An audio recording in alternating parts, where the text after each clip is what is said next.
you. First, I just want to say thank you very much for inviting me to this symposium. I've just had a blast over the last 2 days. I'm somebody who's been reading newspapers, print newspapers, since I was 8 years old. I've got memories of sitting and reading the sports section of the New York Times with my dad that I'll never forget. And my 3.5-year-old now sits with me and reads the newspaper, the Sunday Times with me now. It's usually the Toys R Us flyer, and he points to things that he wants me to buy. But I still figure that's close enough, and over time it'll grow. So I'm hoping that's something that continues for a very long time. So I've had a blast over the last 2 days, so thank you very much. So I wanted to level set and talk first a little bit about where we are with digital video. The numbers that you see up here have, at this point, gotten a little bit silly in a good way. 50% of the overall internet traffic or more of that is digital video, more than 50% of mobile traffic. In 3 years, more than 70% of digital ads is projected will be video ads. The growth is absolutely staggering. I think it's important to start here because I pretty much bet my career on this happening. Luckily for my wife, my 2 kids, and myself, it's hopefully somewhat happening. A little over 3 years ago, I was given a small budget to launch a digital video product at the Wall Street Journal. We were already creating a little bit of video under the guidance and tutelage of one of my favorite people on the planet, a person named Alan Murray, who's now the president of the Pew Center. The thought was online video was going to absolutely explode. Connected devices, mobile expansion, the proliferation of mobile and tablet products. There was something that was starting, and if we could build for that world and see what we could come up with, we thought we could be pretty successful.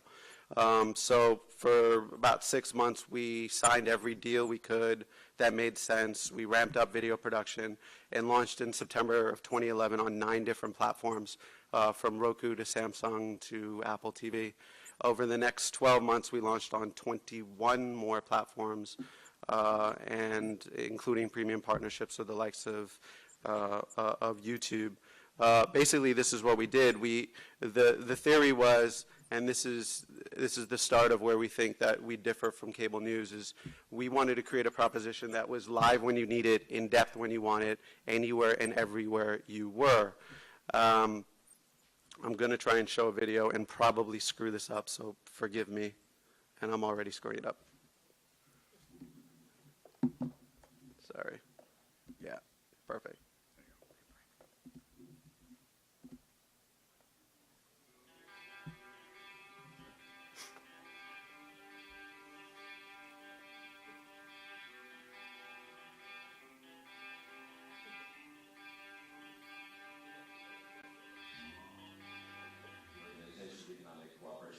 Suggested today that the U.S. just get rid of the debt ceiling entirely. Do you be in favor of that? I think that the way our system is set up is like a loaded gun. Microsoft is a war zone real estate developer. He's pursuing an extreme version of that basic investor principle, get in early.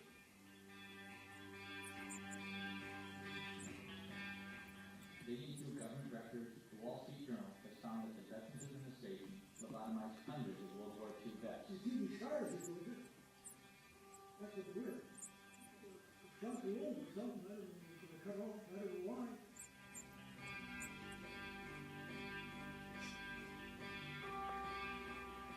I feel like of all the people that were killed in that explosion, I shouldn't have been the guy that was pulled out in the morning.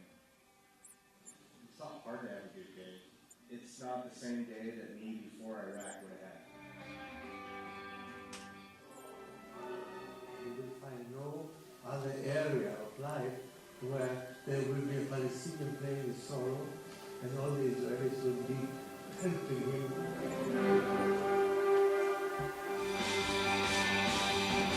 There's different types of designers. There's the revolutionary ones and there's the evolutionary ones. I'm on the second account. I never want to make a statement. I'm never looking to make a statement. I'm always looking to evolve ideas. So what kind of products are we talking about here and how much are we going to pay for? Well, welcome to the world of Matt Steve.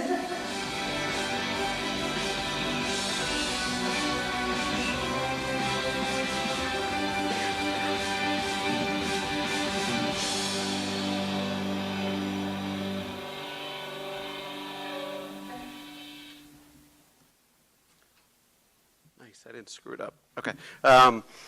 So over a period of 12 months or so, we basically grew traffic by 5x, established a profitable business for the Wall Street Journal that is now continuing to grow. We actually had our biggest month last month, where we got close to 50 million streams across all of our platforms, which we're all very, very proud of.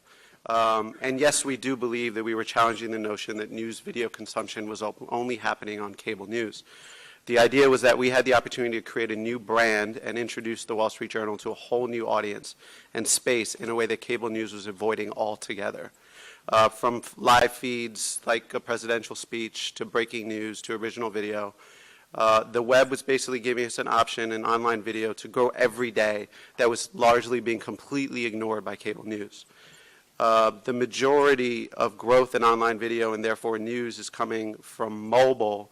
And we got extremely excited about what the potential could be.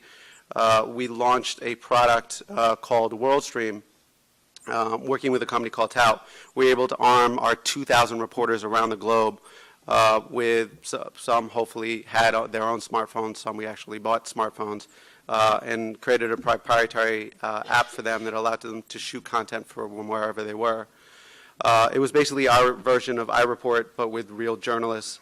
In less than 8 months, hundreds of our journalists were creating incredible content from Syria to Egypt to Hong Kong to wherever. It was something that I was extremely, extremely proud of to be a part of. From a content creation perspective, mobile has allowed our journalists to create content with immediacy, live coverage of the Apple announcement, for example, when they announce a new iPhone or whatever they do, or in cases of powerful news events from Syria to Egypt, without the infrastructure that cable news providers have grown accustomed to, that we just believe is no longer required. We've rolled out that same platform across all of our News Corp assets in the last year. The New York Post covered Fashion Week in New York in real time. Fox Sports Australia commenters gave consumers and users the ability to feel like they were inside the pitch for cricket matches and rugby matches in ways that weren't done before. The Sun, in ways that only the Sun can do, will be covering the Miss Scotland beauty pageant using this product, and on and on and on. What I did find, though, and what we found, is the real power of mobile was the power of the content that was being created by anyone with a smartphone. We can laugh at all the videos of YouTube, cats on skateboards, and what was already out there. But what was incredible was the content that was coming from users from, again, Egypt to Hong Kong to Asia to China to wherever. And the only company that I found that was doing this in an incredible way was a company called Storyful. I led the acquisition of this company that closed in December of last year, and have joined the executive team as the Chief Revenue Officer. I have no idea what that title means, but apparently I'm supposed to figure out how to make money. The company, basically the premise is this, is that millions of people are sharing photos and videos every single day. What Storyful allows you to do is find the stories that are worth telling. It's an incredible company, and I'm not only saying that because we bought them. If you get a chance to take a look, please do. It's been a lot of fun over the last 4 or 5 months. What Storyful basically does do is discover, verify, and deliver the most compelling stories to professional storytellers today. It finds and verifies content faster than anyone I've seen, and allows news organizations to react in real time to big news events. While CNN was still speculating for hours and hours of boring television about the Asiana air flight when it and the crash in San Francisco, Storyful had discovered and verified what exactly had happened, and had footage that the Journal or the New York Times or others could turn into digital video packages and distribute everywhere. Marrying traditional journalism and proprietary technology, Storyful has basically created a human algorithm that has created a social newsroom that allows organizations to react and tell stories in ways that are more real and more authentic and engaging than ever before. And that's kind of gets me to the end of what I wanted to talk about, but the beginning of what the power of digital video news could be. Digital video lets you do and tell stories everywhere and anywhere, and in more compelling ways that cable news has done. From your own site to social to mobile, the explosion of online video has transformed how news consumption takes place in the era of the visual web. Furthermore, with time spent on digital now exceeding television viewing, the playing field has become leveled where the likes of the Journal or the Times or the Texas Tribune or anyone else can compete for eyeballs with cable news in ways never imagined before. Thank you very much. Thank you.